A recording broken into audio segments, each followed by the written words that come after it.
اعوذ بالله من الشیطان الرجیم بسم الله الرحمن الرحیم. قابل قدر سامعین و ناصرین، یو بعد خوبه یو بعد صفات خی پس فطرت سوانی یو ناخ که دغه ده چې مو معاشرې کې بازار کله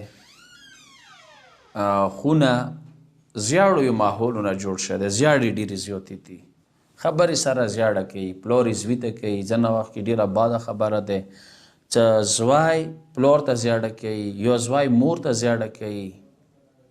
او دوره ګنده زیاړې وي چې هغه انسان په خولې نشي خستلی.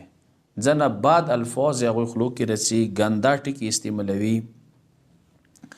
چې روایاتو کې دی ډېر زیات مذمت شوی دی، حتی دینه غټ مذمت به چې وي چې سلاح اللئام قبیح الکلام، ای پست سړي د کمینه ترین سړی، پست ترین سړی یغه هتیار بد خبرې زیاړې دی. پست سړي کار دی چې هغه زیاړې کو، بد الفاظ استعمالوي، مور زیاړه، پلار زیاړه، ښځې زیاړه کو. حتی روایت کې شته دا د ښځو زیاړې ولته کوي.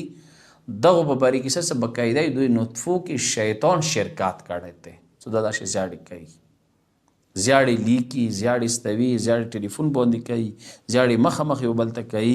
داسې کسان و حتی یا څه بد بندگان د خدای هغه دي چې هغه داسې پاستو کسانو سره، ذلیلو کسانو سره، زیاړو والا کسانو سره کینی.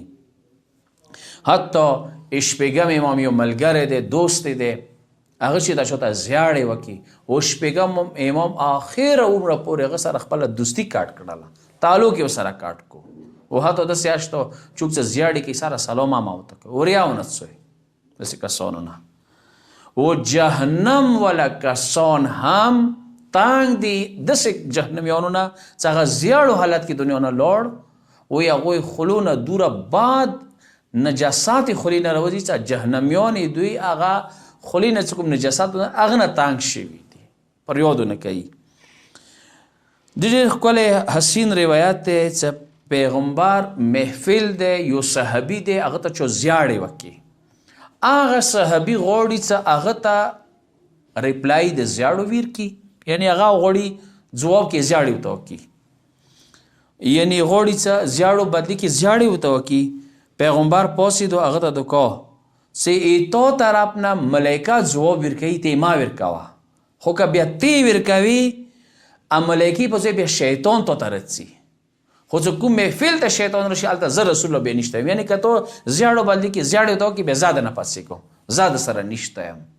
یعنی دوره بادشاه دی ساته چوک زیاړې وکړي ته زیاړو باد کې ځواب ما ورکوه. مولا امیر المؤمنین چې کله شام جنګ کې معاویه سره و، هغوی طرف نه زیاړې شروع، کله چې علي علیه السلام کسانو زیاړې غوښتې څه وکړي، امیر المؤمنین ته وکړه څه د معاویه دوستانو خوی دی که ما سره وی زیاړو اجازه زه نشم درکوی تاسو ته. و حتی یا چې چوکې چې ژبې نه ډارېږي، ډار وي چې یاره دا ژبه نجسه ژبه دی، غلیظه ژبه دی، زیاړو نه ډکه دی، ته چوکې ډوره سلام ورته کوي یا که نه داسې کسان چې ډوره سلام دی یاره چې ته به څرته وایي، داسې کسان په باره کې شته دا جهنمیان دي.